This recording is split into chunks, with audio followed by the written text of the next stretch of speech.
कोई भी लक्ष्य मनुष्य के साहस से बड़ा नहीं, हारा वही जो लड़ा नहीं। ऐसी ही कहानी है रविंद्र चौधरी जी की, जो अभी हमारे साथ बैठे हैं। आज सेलेक्टेड हैं, दिल्ली पुलिस में सर्व कर रहे हैं। इन्होंने लगभग 10 से 12 एग्जाम्स दिए और उसमें सिलेक्शन ना होने के बाद भी हार नहीं मानी, साहस बनाए रखा और आज आपके सामने यूनिफॉर्म में बैठे हैं। तो बहुत ही जबरदस्त इंटरेक्शन आज हमारा इनके साथ होने जा रहा है। बहुत ज्यादा मोटिवेशन आपको मिलेगा और आपको पता लगेगा कि दिल्ली पुलिस में कैसे सिलेक्शन लेना है। तो सबसे पहले शुरुआत करते हैं बेसिक इंट्रोडक्शन के साथ। रविंद्र, थोड़ा अपने बारे में स्टूडेंट्स को बताएं। मेरा नाम रविंद्र चौधरी है। मैं भाई यूपी खेल अलीगढ़ से हूँ भाई मैं। और मैंने भाई पहले एयरफोर्स एक्स ग्रुप की तैयारी की थी। उसमें मेरा भाई 2-3 बार रिटर्न भी क्लियर हुआ था। ग्रुप डिस्कशन में मैं आउट हुआ था, लेकिन बाई लक मेरा वहाँ पर हुआ नहीं था। फिर मैं अर्थमेटिक में आया। अच्छा, डिमोटिवेशन नहीं आया उस समय पे? जैसे आपका मेंस अपना सेना में जाना था और 2 बार आपने एग्जाम भी क्वालिफाई किया, लेकिन फाइनल सिलेक्शन नहीं आया। तो इधर आप टेक्निकल एग्जाम की तैयारी कर रहे थे और अचानक से फिर नॉन टेक्निकल की तरफ जाना, किस तरीके से आपने उस चीज को डील किया? मेरे लिए सबसे बड़ा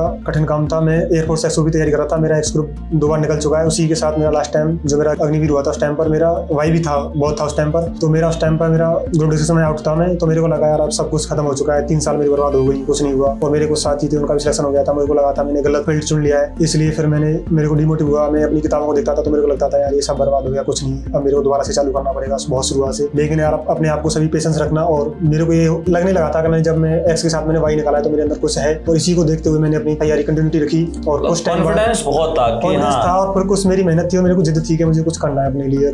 जिद थी आपके अंदर। बहुत बड़ी चीज होती है, अगर आप जिद के साथ और अपनी कंटिन्यूटी के साथ अगर मेहनत करोगे, एक न एक दिन किसी न किसी जॉब में आप अपनी सफलता पालोगे। तो रविंद्र, मतलब वहां से आपका एक टर्निंग पॉइंट आया और उसके बाद आपने तैयारी शुरू करी। अच्छा, पहला एग्जाम कौन सा दिया था जैसा नॉन टेक्निकल में?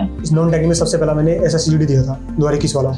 उसमें मेरा फाइनल तो नहीं हुआ था, मेरा फर्स्ट मेरिट के लिए हुआ गया था, सेकंड मेडिकल के लिए होती है, उसमें मैं आउट था। अच्छा, उसमें भी आपका फर्स्ट मेरिट हो गया था, बट सेकंड मेरिट नहीं हो पाया। उसके बाद 2023 वाली भर्ती थी, उसमें मेरा फाइनल आउट था। 2022 में जो हुई थी, 23 में उसकी ज्वाइन हुई थी। अच्छा, इस बीच में आप एक चीज देखो कि बहुत सारे बच्चे हैं जो काफी लंबे समय से तैयारी कर रहे हैं। अच्छा, आपकी भी कहानी बिल्कुल वैसी है। 2018 से आप लगातार लगे हुए हैं और 2023 तक लगभग 5 साल का एक बड़ा टाइम पीरियड आ गया। उसमें डिमोटिवेशन नहीं आया? उसमें डिमोटिवेशन नहीं होता। बीच में 2020 में कोविड आ गया था, तो 2 साल तो कोई पेपर नहीं हुआ टाइम से, कुछ नहीं हुआ।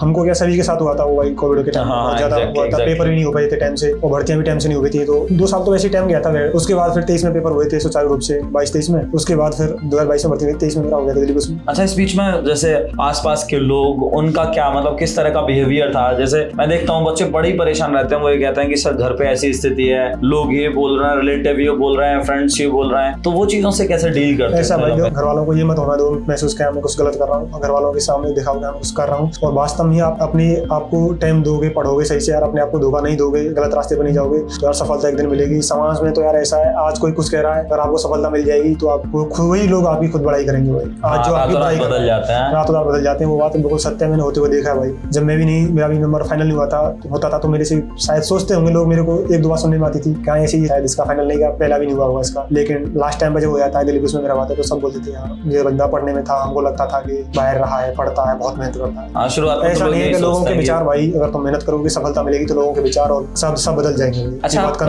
पैटर्न क्या रहा था तैयारी करने के? जैसे आपने शुरुआत कैसे करी? क्योंकि बहुत सारे बच्चों को शुरुआत ही सबसे बड़ी प्रॉब्लम लगती है। शुरुआत कैसे करी आपने? शुरुआत भाई देखो, पहले सबसे पहले ये है, जो आप जिस भी एग्जाम की तैयारी कर रहे हैं उसकी ये देखो नीड क्या है। उसका सबसे पहले अपना सिलेबस लिखो, विद टॉपिक वाइज लिखो। उसे लिखने के बाद जहाँ अपनी स्टडी टेबल है, जहाँ पर आप पढ़ते हो, वहाँ पर उसे चिपका लो। और अपनी जो मैथ हो, आपको बहुत बच्चों की प्रॉब्लम थी कि मैथ हमारा सही नहीं हो रही, तो भाई जो कैलकुलेशन के मेन पॉइंट होते हैं उन पर भाई काम करो। ऐसे टेबल है, वर्ग घन है, इन पर भाई ना देखो चीज बेसिक लगती है, बहुत छोटी चीजें, मतलब जो नॉर्मल चीजें इनको करो। और देखो परसेंटेज वगैरह इन पे जो कैलकुलेशन में ज्यादा काम करोगे, अगर आपका मैथ अच्छा हो जाएगा तो ऑब्वियसली बात है रीजनिंग आपकी अच्छी हो जाएगी। मेरी तो मैंने तो एक्स ग्रुप एक्स की थी, तो मेरी GS भी बिक थी। मैंने उस पर मतलब लिख के याद करना, वो करना, और फिर प्लस हर चीज मतलब देख ले मेरे को ये चीज मेरे पे अनअटेम्प्ट है या मेरे से रॉन्ग हुई है, उस चीज को लिख लो एक फेयर में। मतलब डरना नहीं है, मतलब डरना नहीं है। अगर आप देखो चाहे हफ्ते में 4 मॉक ना लगा के 2 लगा लो, 1 लगा लो, लेकिन मॉक लगाने के बाद उसको एनालाइज जरूर करना। और एनालाइज में भी मैं तो बता रहा हूँ आपको, उसमें ये देखना मेरा कौन सा क्वेश्चन अनअटेम्प्ट था और रॉन्ग था, उसको आप एक फेयर लो, उस पर लिख लो। और ऑनलाइन मॉक लगाना बहुत जरूरी है, जिससे आपको अपनी वो जो भी भर्ती होती है ऑल इंडिया होती है, तो आप उसको लगाओगे तो उसमें आपको मालूम पड़ेगा हम कितनी रैंक है हमारी, कितनी कहाँ लाई कर रहे हैं, कितना लाई कर रहे हैं, कितना इससे पता चलता है। और वही चीज हमको बताती है, अपना सच हमको पता चलता रहता है, सच मालूम पड़ता है। ओके, ऑफलाइन लगाने से हमको हमारी रैंक मालूम नहीं पड़ती इतनी, कुछ ही बंदों में रैंक मालूम पड़ता है। ऑनलाइन लगाते हैं उसमें हमारी मालूम पड़ती है, क्योंकि हमारा कंपटीशन कंपटीशन ऑल इंडिया होगा। एग्जैक्टली। तो रविंद्र बेसिकली आप ये कहना चाह रहे हैं कि मेनली आप स्टार्टिंग करो, पढ़ाई करना शुरू करो, डरो मत और मॉक रेगुलर बेसिस पे लगाते किसी का रहो। कोई सब्जेक्ट कमजोर है तो उसको भाई टॉपिक वाइज करो, फिर उसके बाद सेक्शनल मॉक दो। अभी बहुत टाइम है दिल्ली पुलिस के लिए, उसके बाद फिर आप फुल मॉक देना। फिजिकल भी साथ के साथ किया था आपने? फिजिकल देखो मैंने साथ नहीं किया था, मेरा फिजिकल एफिशिएंसी ठीक है। तो मैं बताऊँ आपको कि अगर आपके नंबर अच्छे आ रहे हैं तो अभी तो खैर नहीं, अभी से थोड़ा बहुत टाइम दे सकते हो, लेकिन मेरे को लगता है अभी से टाइम देना सही नहीं है, क्योंकि बहुत टाइम है, कम से कम 1 साल है फिजिकल आने में। हाँ, नवंबर दिसंबर में पेपर होगा और फरवरी मार्च में जाकर आपका फिजिकल होगा, तो इसलिए अभी आप पर 1 साल है, तो इसलिए आप पहले एग्जाम पर दो, एग्जाम मेन है, फिजिकल 1-2 महीने में कवर होगा। हाँ, टाइम मिलता है नॉर्मल टाइम मिलता है। अच्छा रविंद्र, अभी खैर ये तो हो गया एग्जाम के बारे में, थोड़ा दिल्ली पुलिस की लाइफ स्टाइल के बारे में बात करते हैं। ट्रेनिंग का क्या है? बच्चों को थोड़ा उत्सुकता रहती है जानने की, ट्रेनिंग का क्या चल रहा है, मतलब ट्रेनिंग कैसी होती है, कितने टाइम की ट्रेनिंग रहती है, ट्रेनिंग का पूरा रूटीन क्या है, वो सब ना। ट्रेनिंग का रूटीन सुबह भाई पीटी होती है, 40 मिनट की, उसके बाद 1.5 घंटे की पीरियड होती है, उसमें 10 मिनट 10-20 अच्छा, सुबह 40 मिनट की पीटी कितने बजे?